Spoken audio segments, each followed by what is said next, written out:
Hi, good morning. Today we are with my dad, Juan Francisco Macedo. He is the CEO of Grupo Superdeportes Mexico, and today we're going to interview him for our corporate governance class. Thank you for taking the time to meet with us today. We are team number 5. We are Daniela Macedo, Victoria Martinez, Miguel Razos, Alberto Ortiz, Mónica Moncada, and Antonio Marquez. So today we're going to ask you a couple of questions about how corporate governance works in your company and what tips you can share with us to have a successful company. Okay. Good morning. Good morning, everybody. Good Oh, morning. perfect. Good morning. Okay, so as my daughter said, I'm Juan Francisco Macedo Rojo. I am the CEO of Grupo Superdeportes Mexico. I am 52 years old. I am Mexican, and I'm very, very happy to share a little about our story here. I don't know if you guys want like an introduction or if you want me to answer some questions. I don't know how your project starts or how it's developed. We have some questions, so we're going to start with the questions. Yes. So yes. Well, first of all, we want to know how did you start? How did your business start? Like, could you tell us what inspired you to do that or to introduce you in that type of business? Okay. Yes. Hi, good morning. First of all, our business is a sporting goods business, and it actually wasn't started by myself. It started in the late 1960s by my father-in-law, who saw an opportunity of manufacturing sporting goods. Actually, not sporting goods, sports uniforms, because it was the upcoming 1968 Mexico Olympics.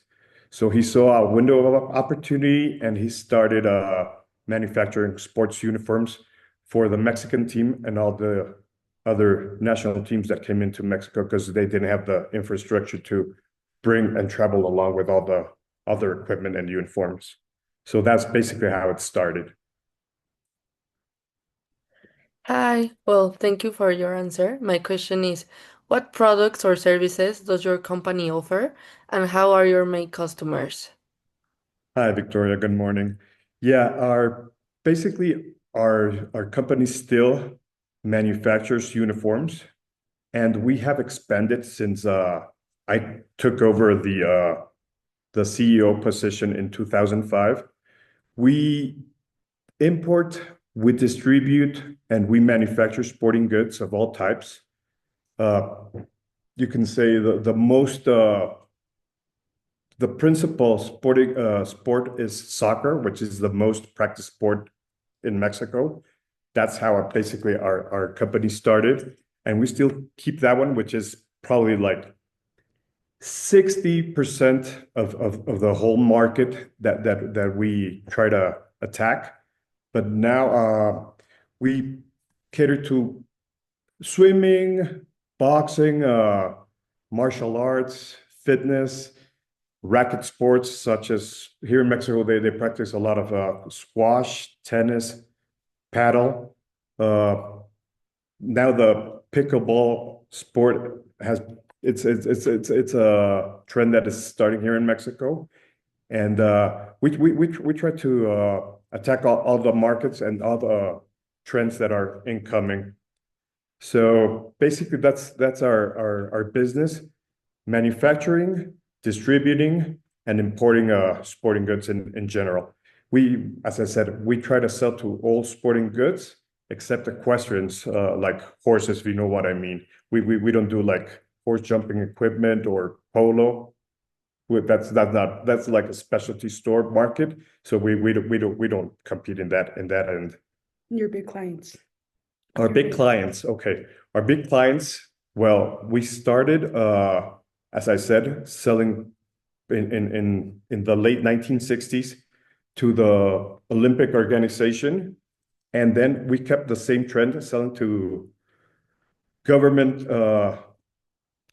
offices. Like we sell a lot to the SEP, Secretaría de Educación Pública, which is like the equivalent to Department of Education. They have tens of thousands of schools nationwide. and we cater to a big segment of those. Those are like our biggest type of clients, which they buy a lot of equipment in wholesale amounts, and we also cater to company requisitions that some like banks and other companies have like their own like mini Olympics, or they have sports activities, and they request request us a lot of sporting goods materials.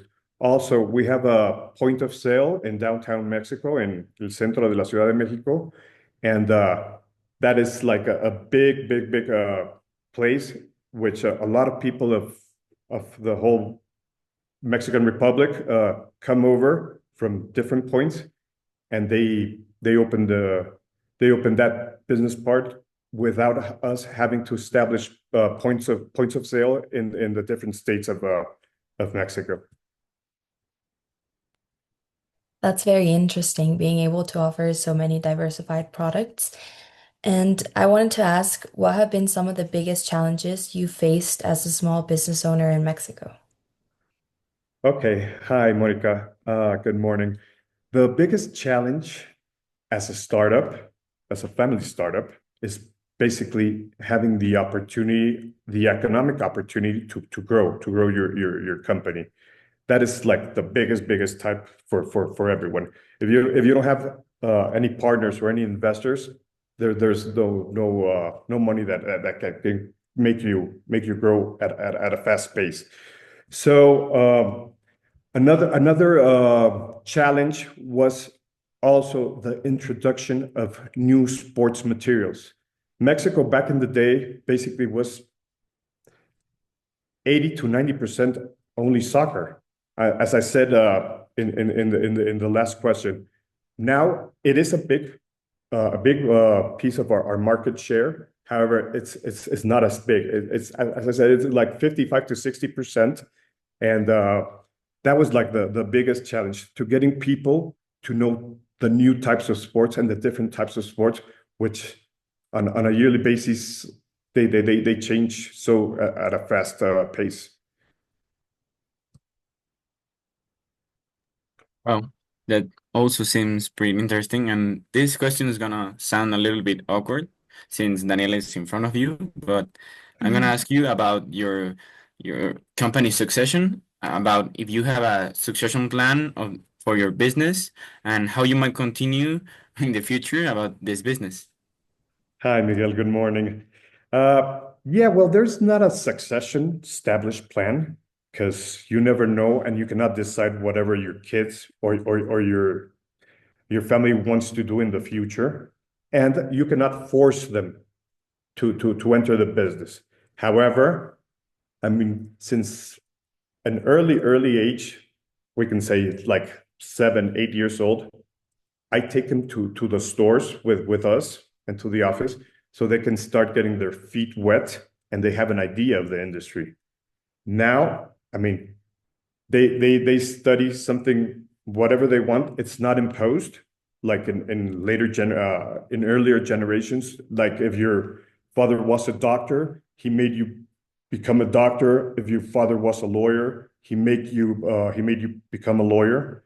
And I mean, they're free to choose whatever they want. However, the business is there, and if they want to run it, I mean, obviously, as I said, we bring them in an early age to get their feet wet and know what the industry is about. But finally, I mean, the decision is theirs. It's not imposed. Okay. How would you describe your company's approach to corporate governance? For example, how decisions are made and responsibilities divided. Okay, I mean, hi, Daniela.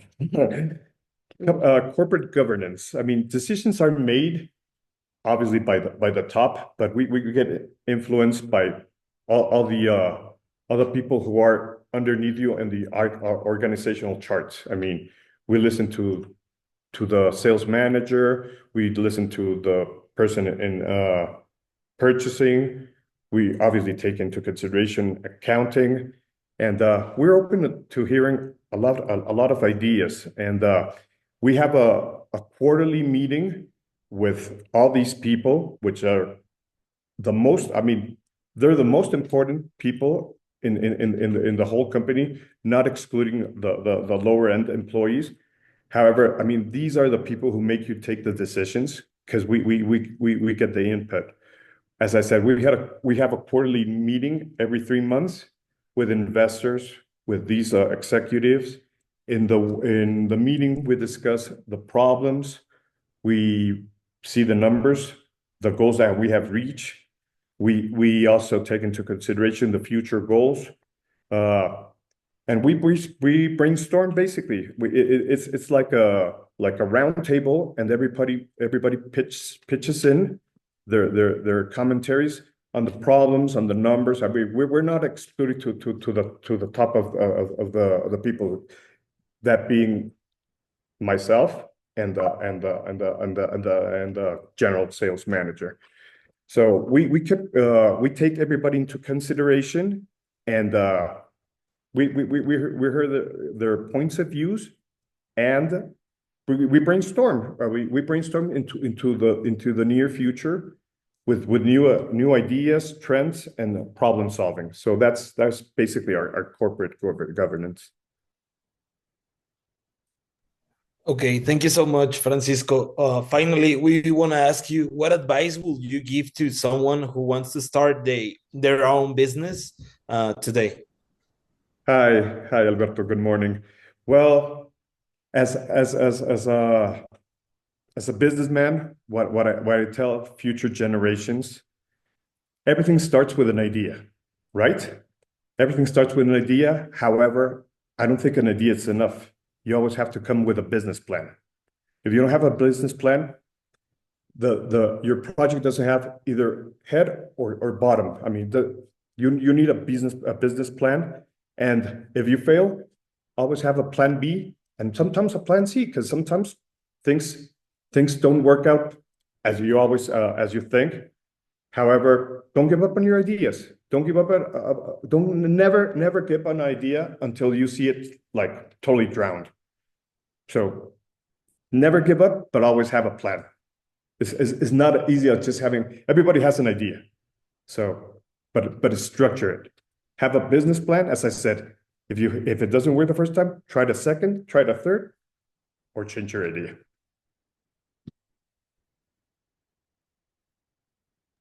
Thank you so much, Francisco. You're It welcome. was a pleasure having you with the team. And I know if other one of our classmates want to say something. I think no Yeah. one. Yeah, well, thank you very much, Daniela's dad. It was a pleasure, and thank you for being here with us. This was almost everything you said is part of our classes, and it serves a great purpose, and it's great knowledge for us. And well, I don't know if there's anything else to say. That thank you very much, and thank you very much.